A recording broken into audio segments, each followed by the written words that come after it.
ನಮಸ್ಕಾರ ಸ್ನೇಹಿತರೆ, ನಮ್ಮ ಯೂಟ್ಯೂಬ್ ಚಾನಲ್ಗೆ ಸ್ವಾಗತ. ಕ್ರಿಕೆಟು ನಮ್ಮ ದೇಶದ ನಮ್ಮ ಸಾಂಸ್ಕೃತಿಕ ಕ್ರೀಡೆಯೂ ಅಲ್ಲ. ಇದು ನಮ್ಮ ಬ್ರಿಟಿಷರು ತಮ್ಮ ಮೋಜು ಮಸ್ತಿಗಾಗಿ ಕ್ರಿಕೆಟನ್ನು ತಂದು ನಮ್ಮ ದೇಶದಲ್ಲಿ ಇಟ್ಟಂಥ ಕ್ರೀಡೆ ಇದು. ನೀವು ಗಮನಿಸಿ, ದೇಶದ ಅಭಿವೃದ್ಧಿ ಹೊಂದಿರೋ ದೇಶಗಳಲ್ಲಿ ಯಾವುದೇ ಕಾರಣಕ್ಕೂ ಕ್ರಿಕೆಟನ್ನು ಕ್ರೀಡೆಯನ್ನಾಗಿ ಕನ್ಸಿಡರೇ ಮಾಡ್ತಾಯಿಲ್ಲ. ಇದೊಂದು ಸೋಂಬೇರಿಗಳ ಆಟ ಅಂತ ರೀತಿಯಲ್ಲಿ ವ್ಯಕ್ತ ಆಗಿದೆ. ಆದರೆ ನಮ್ಮ ದೇಶದಲ್ಲಿ ಕ್ರಿಕೆಟ್ಗೆ ಸಿಗ್ತಾರಂಥ ಉತ್ತೇಜನಗಳು ಬೇರೆ ಯಾವುದೇ ಕ್ರೀಡೆಗೆ ಸಿಗ್ತಾ ಇಲ್ಲ. ನಮ್ಮ ರಾಷ್ಟ್ರೀಯ ಕ್ರೀಡೆ ಆದಂಥ ಹಾಕಿ ಎಲ್ಲಿದೆ?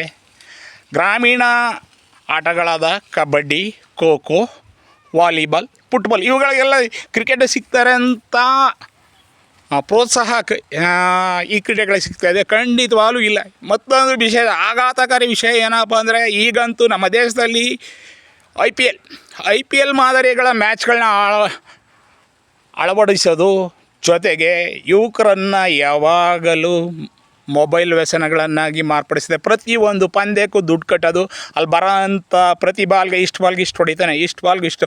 ಒಬ್ಬ ವ್ಯಕ್ತಿಗೆ ಇಷ್ಟು ಕೋಟಿ ರೂಪಾಯಿಗಳ ಹರಾಜನ್ನು ಬಿಡ್ ಮಾಡಿ ಆ ವ್ಯಕ್ತಿಯನ್ನು ಪರ್ಚೇಸ್ ಮಾಡಿ ಆ ವ್ಯಕ್ತಿ ಫ್ರಾಂಚೈಸಿಗಳು ಆ ವ್ಯಕ್ತಿನ ಕ್ರಿಕೆಟ್ನಲ್ಲಿ ಆಡೋಕ್ಕೆ ಬಿಡ್ತಾರೆ ಅಂದರೆ ಅವರ ಉದ್ದೇಶ ಏನು? ಅವರ ಉದ್ದೇಶ ದುಡ್ಡು ಮಾಡೋದೇ ಅಲ್ವಾ? ದುಡ್ಡು ಮಾಡೋದ್ರಿಂದ ಇಲ್ಲೇನಾಗುತ್ತೆ, ಬೆಡ್ಡಿಂಗ್ ಆ್ಯಪ್ನವರು ಲಕ್ಷಾಂತರ ರೂಪಾಯಿಗಳನ್ನ ಬೆಡ್ಡಿಂಗ್ ಮಾಡಿ ಕೋಟ್ಯಾಂತರ ರೂಪಾಯಿಗಳ ದುಡ್ಡನ್ನ, ಯುವಕರ ದುಡ್ಡನ್ನ ಹೊಡಿತಾ ಇದ್ದಾರೆ. ಆದರೆ ನಾವು ಇದರ ವಿರುದ್ಧ ಯಾವುದೇ ಕಾನೂನು ಕ್ರಮಗಳನ್ನ ತಗೋತಾ ಇಲ್ಲ. ಸಂಸತ್ತಲ್ಲಿ ಇತ್ತೀಚೆಗೆ ಬೆಡ್ಡಿಂಗ್ ಆ್ಯಪ್ಗಳನ್ನ ಬ್ಯಾನ್ ಮಾಡಿದ್ವಿ ಅನ್ನೋ ಕಾನೂನು ತಂದಿರ. ಆದರೆ ಬೆಡ್ಡಿಂಗ್ ಆ್ಯಪ್ ನಡೆಸೋರು ನಾವು ಚಾಪೆ ಕೆಳಗೆ ಅವ್ರು ರಂಗೋಲೆ ಕೆಳಗೆ ಮುಗ್ದಿದ್ದೀವಿ ಅನ್ನೋ ರೀತಿ ಬೇರೆ ರೀತಿಯ ಮುಖಾಂತರ ಆ್ಯಪ್ಗಳನ್ನ ತಗೊಬಂದು ಈಗಲೂ ನಡೆಸ್ತಾ ಇದ್ದಾರೆ. ಇದಕ್ಕೆ ಸರ್ಕಾರಕ್ಕೆ ಗೊತ್ತಿಲ್ವ? ಇದು ಗೊತ್ತಿದೆ.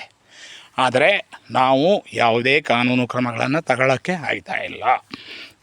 ಜೊತೆಗೆ ಈ IPL ಮ್ಯಾಚ್ಗಳಂತೂ ಮಾರ್ಚ್ ಅಥವಾ ಏಪ್ರಿಲ್ ತಿಂಗಳಲ್ಲಿ ಬಂದ್ರಂತೂ ಮುಗೀತು. ಪ್ರತಿಯೊಂದು ಮನೆಯಲ್ಲೂ ಬೆಡ್ಡಿಂಗ್ ಮಾಫಿಯಾ.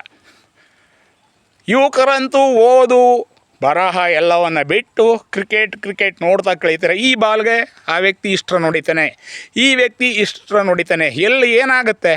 ಅವರ ಓದಿನ ಮೇಲೆ ನಿರುತ್ಸಾಹ ಮೂಡುತ್ತೆ. ಕ್ರಿಕೆಟ್ ನೋಡ್ತಾ ಕಾಲ ಕಳೀತಾರೆ. ಹಂಗಾಗಿ ನಮ್ಮ ದೇಶದ, ಎಸ್ಪೆಷಲಿ ನಮ್ಮ ರಾಜ್ಯದಲ್ಲಂತೂ ಸಿಕ್ಕಾಬಟ್ಟೆ ಕ್ರೇಜ್ ಇದೆ. ಆ ಬೆಡ್ಡಿಂಗ್ ಮಾಫಿಯನ್ನು ಭೇದಿಸಲಿಕ್ಕೆ ಅಂತೂ ಸಾಧ್ಯನೇ ಆಯ್ತಾ ಇಲ್ಲ. ಸುಮಾರು ಯುವಕರು ತಮ್ಮ ಪ್ರಾಣವನ್ನು ಕಳ್ಕೊಂಡಿದ್ದಾರೆ. ಇತ್ತೀಚಿನ ಉದಾಹರಣೆ ಬೇಕಾದ್ರೆ ನಮಗೆ ಬೆಂಗಳೂರಿನಲ್ಲಿ ನಡೆದಂಥ ಸ್ಟಾಂಪೇಟ್. ಇದಕ್ಕೆ ಯಾರಿಗೆ ಅವಶ್ಯಕತೆ ಇತ್ತು? 11 ಜನರ ಪ್ರಾಣ ಅಂದರೆ ತಮಾಷೆನ?